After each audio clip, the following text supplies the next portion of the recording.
Well, are they killing off the character? I killed him once. I just happened to bring him back to life in the same issue. It's just to sell comic books. I mean, I can't believe fans are even noticing it. I mean, how many times has Spider-Man died? How many times has everybody died? It's just a ploy to sell comics.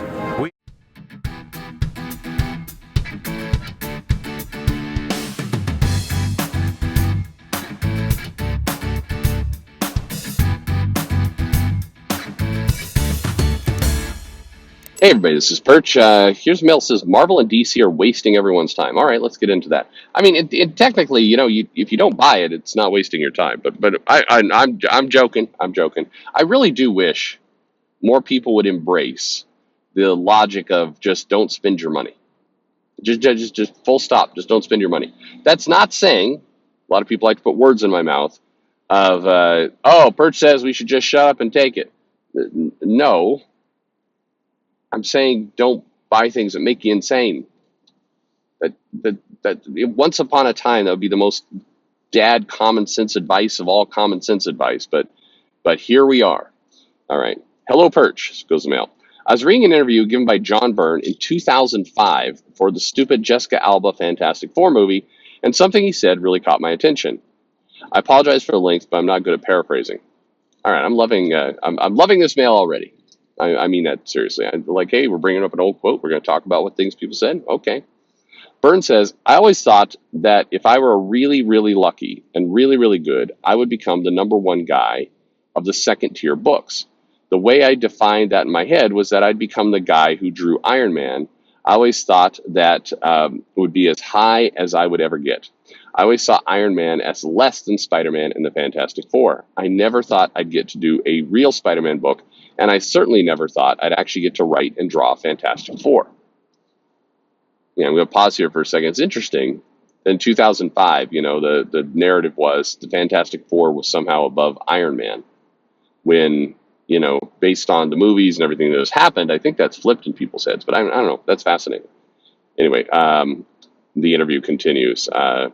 But the question back to Byrne, but weren't you on X-Men? And then Byrne replies, the X-Men wasn't a real book, not back then. It wasn't even considered to be the real X-Men, and it also was selling like 3 copies in those days. That's a bit of an exaggeration, John. When I was on the book, it was always one small step away from cancellation. Other than the Death of the Phoenix story, which sold like 175,000 copies, the highest we ever got was maybe 110,000 copies. Oh, it hurts. And that was in the days when 100,000 was a cancellation point. Okay, Byrne's playing a little loose with the numbers here, but that's fine. X-Men was a cult book. What happened was that it kept slowly building.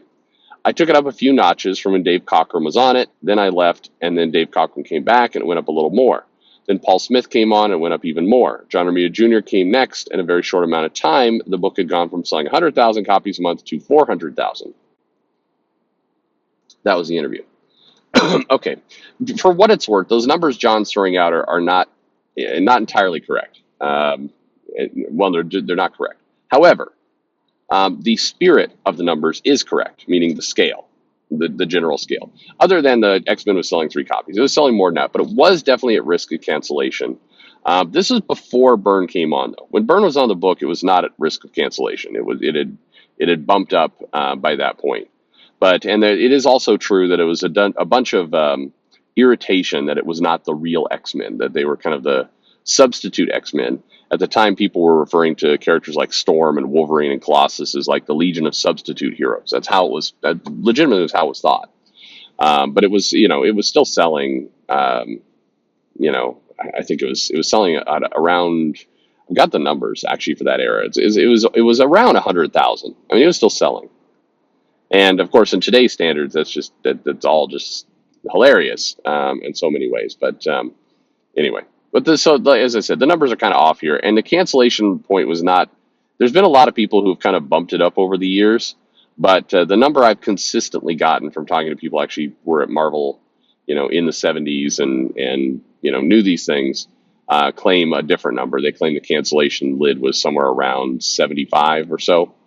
Again, the spirit of these things is correct, but not quite. All right. So back to the mail. It says, the question for you is, if it took 2 decades for the X-Men to become popular and needing some of the most acclaimed comic stories of all time under one writer to boost its profile, what chance does a character like Kamala Khan have under Marvel's current business strategy of canceling and relaunching books as soon as the sales dip below a certain threshold, especially when X-Men still wasn't selling very well a few years into Claremont's tenure? Well, I think it would be dumb for a creator to give their best ideas for a new IP to a corporation anyway. I think Marvel and DC should just abandon the notion of creating something new entirely, as it is just a waste of everyone's time and money under present leadership. Or is there an easier way to get the character over that doesn't require the effort Claremont put into the X-Men in the late 70s and 80s that I haven't thought of? As always, thank you much for your time. Okay, so there's a bunch of things here. So first of all, the market was very different back then. And I've mentioned it before, the newsstand, which was the driver for a lot of these sales, is like a slow-moving ship. And if you think about how orders took place, yeah, changes in sales took longer to trickle through because several of the big, groups that were ordering for the newsstand, a grocery store chain that's going to order it. It wasn't even a grocery store chain. It's like there's these these periodical groups that would basically handle the ordering. They would place all the orders. They would get everything structured on behalf of companies. And, they're ordering, they would account for like 10%, 20% of the total orders. And so they would put that stuff in. And typically the decisions they would make have nothing to do with the content inside the comics. They weren't even reading the comics. If there was a cartoon or a movie, they might up an order because, just logically to them, that would make sense. So anyway, there's a bunch of things in there. But because orders were done that way, a lot of groups would not change their orders for like 6 months. Yeah, they would only change them 6 months or a year in. So, if a comic if you put a creative team on a comic, it's going to take 6 months for it even to go through the cycle where the newsstand is ordering more. So, I mean, that's one big difference to how it works. The other thing is that comics today, because we're in the direct market now, can rise and fall much quicker. In fact, you can have a hot run on a comic, and you can even go back as far as looking at Batman Hush as probably one of the best examples of, you took a title and you juiced the content team, the creative team. You made a major change there. You put a big name on the book, and then the comic sales went up significantly overnight, which it can do when you're in the direct market. And as long as you've got that creative team, as long as you've got the buzz, those sales will hold. Again, there's tons of sales analysis videos I've got that prove that. But what also is true is that the comic industry is completely addicted to variant covers and and various schemes which juice that number up artificially. They basically fake bring it up, and that's creates a very false sense of what's going on within comics. And because of that, you get, it's like getting a false positive. You believe that something is selling, and then the next issue it plummets. And of course that's natural because that was always going to happen, when you fake the numbers. And that's the best way to put it. I mean, it's not a illegal scheme. It's not a lying scheme, but it is selling comics, and it's hitting numbers based on something other than the creative team, the content, the actual interest of the title. It's purely built for the collector market. And the comics, our brave publishers have fully embraced that model, and as a result, we see wild fluctuations. That didn't exist back in that time when Byrne was on the X-Men. But so those are some pretty major differences between things. I think what's healthier. Honestly, neither was healthy. But obviously, for financial sense, of course, you'd love it if the newsstand had come back. The newsstand doesn't exist like it does today. But think about it for a moment. On one hand, we've got a business where the numbers are being jacked up by people who aren't reading comics at all and have no idea what the content is. And on the other hand, you've got an industry that's jacked up because people are buying speculative covers and hoping to make money off of it. That's neither one of these is the definition of health. And for what it's worth, and this is a true statement that gets brought up in arguments from time to time, we still have no idea how many comics back in the days of the newsstand survived. Because when they'd go out there to the newsstand, that's not entirely true. I take that back. We do have some numbers on returns. Because what happens is if the comic doesn't sell in your local grocery store, you have to rip the cover off and you mail it back, and that's called returnability. And that's how that business operated.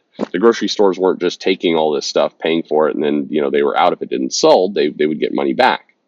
And so there are some numbers based on returnability. If you look at those numbers, then these comics are selling like 240,000 copies.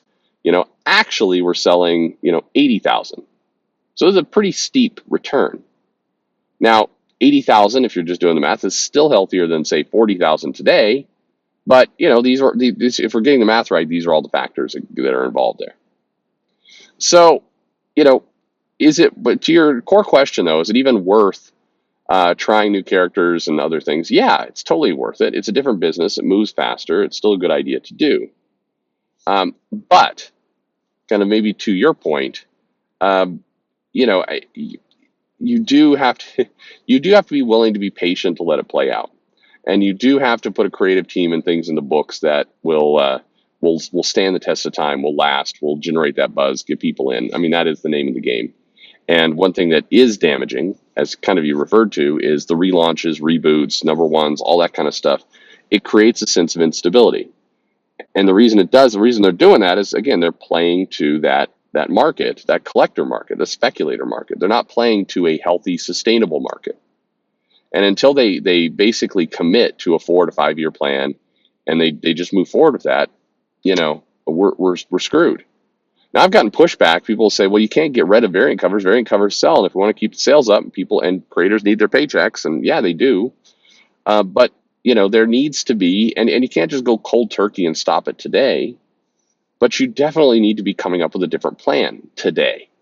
This plan is one that is bad. This plan is one that will go away. The bottom will drop out.